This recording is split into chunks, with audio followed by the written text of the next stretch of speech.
The Little Blue Truck's Christmas. Written by Alice Schertle.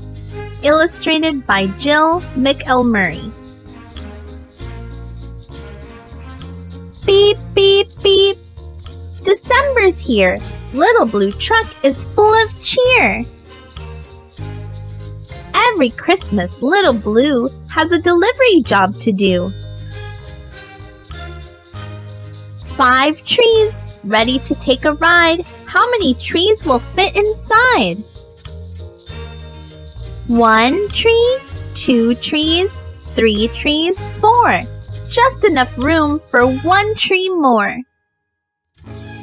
5 green trees make 1 big load. Beep, says Blue, let's hit the road.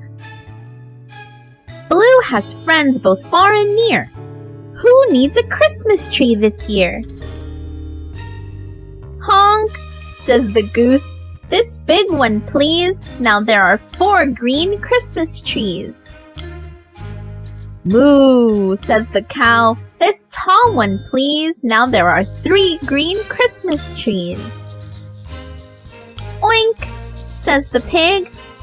This fat one, please. Now there are 2 green Christmas trees.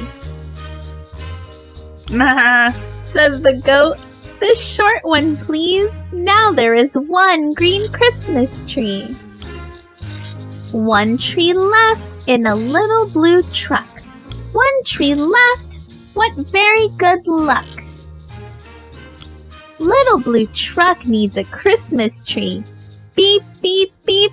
This one's for me. The end.